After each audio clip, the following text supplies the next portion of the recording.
wanted to welcome all of you. I know several of you drove through what could have been a derecho. And I really appreciate it. This is the first of 2 farewell events for Dick, honoring his 27 years of service to the county and to the library staff. There will be next Friday night a festive evening at the Hilton Center, and I hope that I'll see some of you there. Today will be a little less formal, perhaps. I can see Dick's already going, oh, no. Yeah, I do that a lot now. Yeah, you get worried now, people. As one of the people here who has worked for Dick during his entire 27 years here at the library, along with a few others, Kathy Chang, you know who you are. Kathy Labby, Sandra, Judy, Don. There's a bunch of us. So I know that everybody knows the basic facts about Dick and his life, and let's face it, people, you work in a library, so if you need those facts, you can go look them up. There are some other facts about Dick that you might not be conversant with. Fact, did you know that the day Dick started at this library system, Charlie was 4 years old?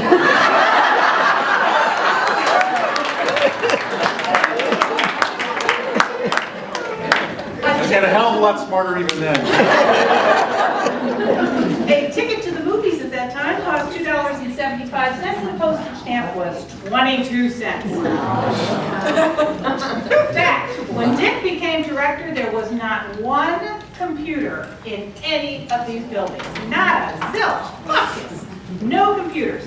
So in September of '86, when the newspaper talked to him, they said, the new system, which Murphy said should be in operation by November, will eliminate the need to fill out a card for every book checked out and put an end to the 5-book limit.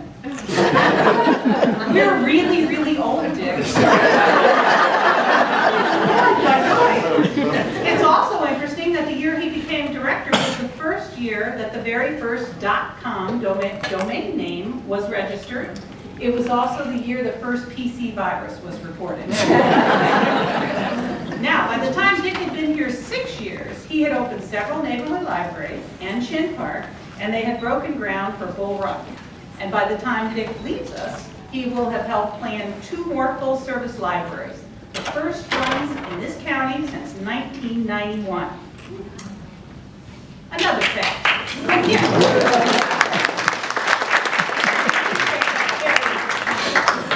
Another fact, there are around some incriminating pictures of Dick that display his fearlessness.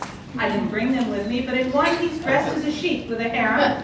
There's another one of him playing Fred Astaire and dancing around a papier-mâché lamppost.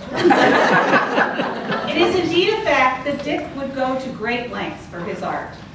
In fact, Dick has written more songs than we can count. And another interesting fact is not all of them were bad. But to quote Charlie, I'm sorry, I'm picking on you, the other day, Charlie said, do you realize we will never again have to sing Deck the Halls with Boston?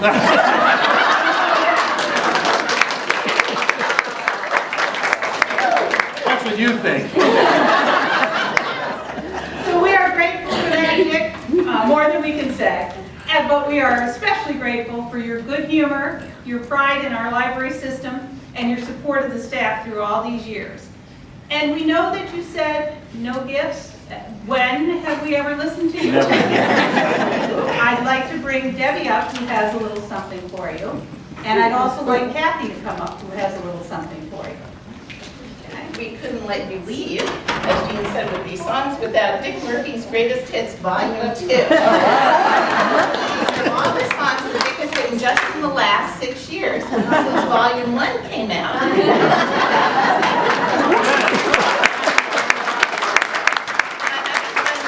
has just been freshly bound.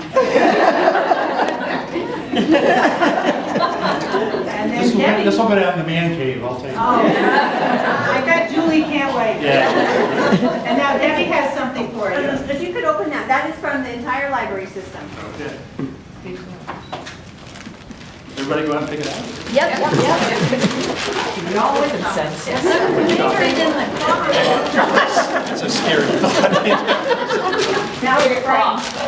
Yeah, it's a big one.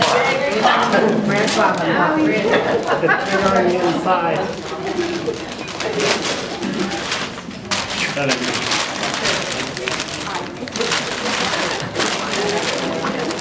Bubble wrap.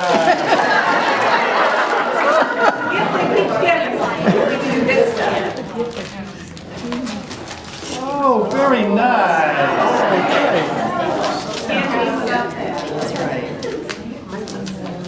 It'll be in the bubble wrap forever.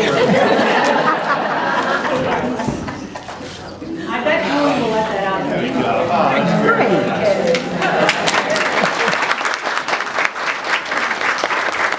I do have a window in the man cave, so I can put this in the window. Thank you. Thanking Dick for his encouragement for all of us to be a part of the community.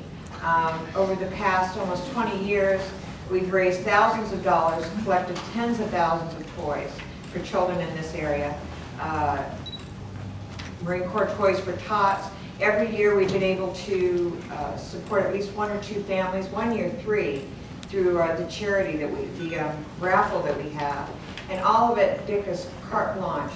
Do what you have to do, and he just is so supportive of that. And I think it's sometimes, it's not just him getting the plaque. It's the support to continue to do better and to be a part of the community. I wish sometimes, we had a regular newspaper, because then there could be an article about just how much the staff of this library system over the years has contributed to the community. It's overwhelming, and thanks in large part to Dick for the support he gives. And I want to thank you very much for allowing me to do that. Thank you. Anybody else? Looks like it's you, Dick. Yeah. I was really afraid Virginia was going to come up. I've forgotten everything. It's all a blur to her now. Well, it's really hard to do it. When Renee said, support and everything, it's really a difficult job. Okay, you can do that if you want to. Everybody does all the work, and I get all this credit, which is not always fair, but that's kind of the way that it goes. I tell everybody that this is interesting. The first thing that I get together I had with the staff was the first day that I came on. It was Thanksgiving week, and the entire system staff was in the community room at Central Library in one corner. That's all the bigger that we were. There were no computers. There were basically hardly any copy machines. Did we have copy machines? I can't remember. We did. I'm so old. I That was remember. very nice.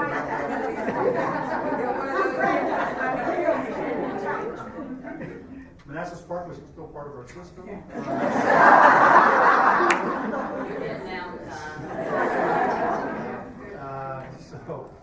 So I've been doing a lot of research about history. Not that I wish to do that, but we're having to do that because of all this stuff that's coming up. So looking back over old files and things, and it must have been, the 70s must have been a really interesting time here. Virginia was here, several people were part of that stuff.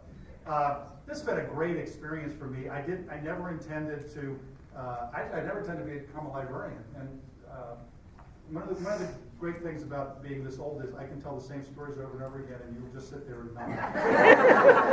So my story is that I took a part-time job because the job I thought I was going to have fell through, and my mom, who was working at the library, checking out books at the Silver Spring Library, and she said, "Why don't you come on down and take a job until you can find something better to do?" And so I would say, I'm trying to be better yet. So I went to, after I started working, and this is true, the first day that I worked, they put me in the cataloging department. Because the cataloger was on vacation, and that's the only desk that they had. And so this is back before computers, so they had these long boxes of LC cards, new Congress cards.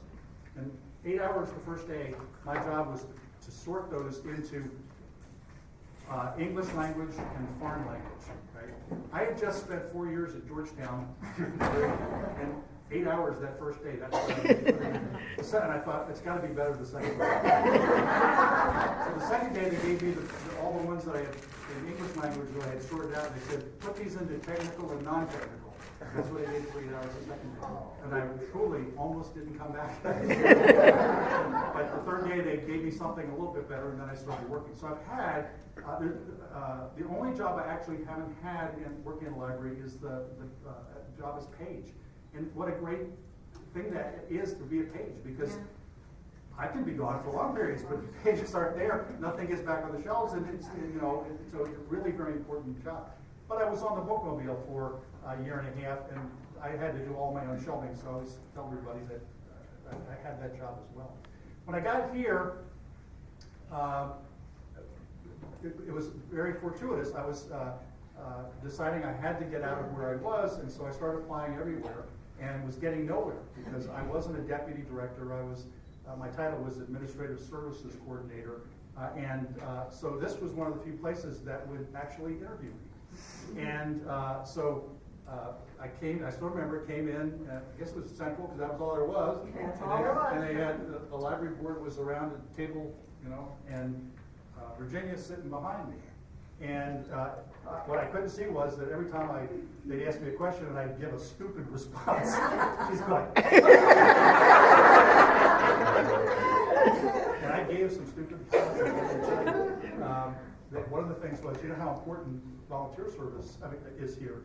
And where I came from, they were always trying to replace the staff with volunteers. And so this was like, I don't know if that would work out. I'm not really, surprised they. And then they were getting ready. They wanted to build new buildings, and I then proceeded to tell them about all the disasters that I had been involved with in Montgomery County with new buildings. That's right. That's very right. Exactly. So while I thank, and I'm going to say this next week, while I thank the library board, and you remember still around, Joyce Phillips is currently still around. Joyce Eagles is at every event we have, she's still around. They were on that original board. The person that hired me was Virginia Dorkey, and I want to thank her for that. Best day's work I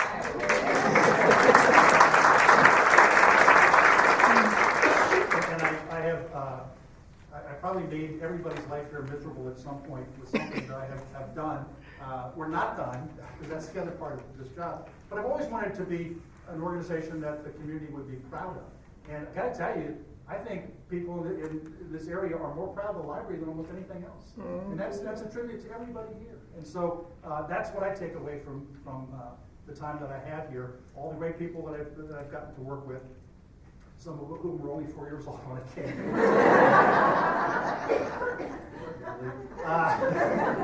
And all the wonderful things, goofy things we've done, the volunteer reception things where we were singing and dancing and making fools of ourselves.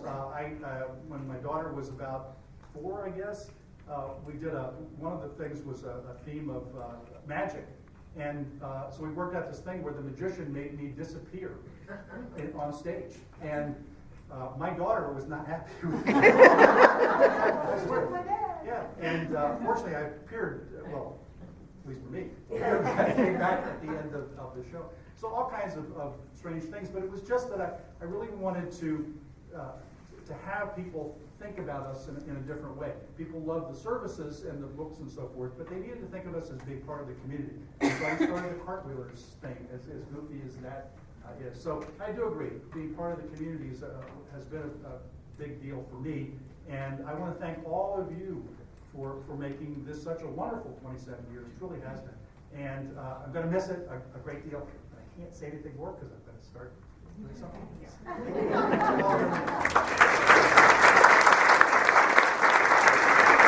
We actually have some people who can sing.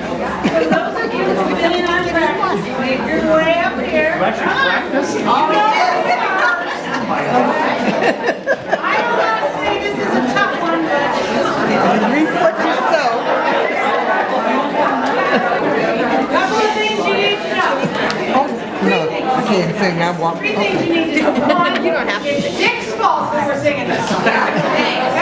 Because he gave us a list of his favorite songs. And 2, Kathy Chang worked her parody magic to the best of her ability for this song, which was the best of all of them. Right? Yeah. Okay. And 3rd, what's going to happen here is the lovely chorus behind me is going to start you out. And where you are, I believe in blue? Okay, when you get down to the words, they all laughed at PCs to the public, you're supposed to chime in, and we're not kidding, okay? Am I supposed to read this along with it? You can just listen to it. Okay, yeah, Tony and Inez are gonna start the song out, and then you're gonna come in and they all laugh. Okay, I'm not kidding you. Guess what the song is? Ready?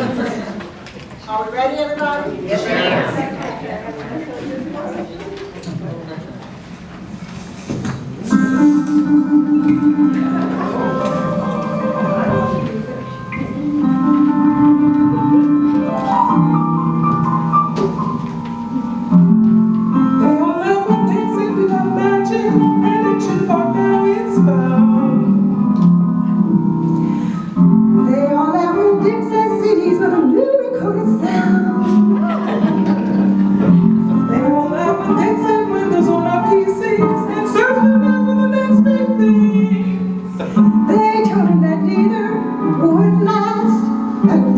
to the library could this bring?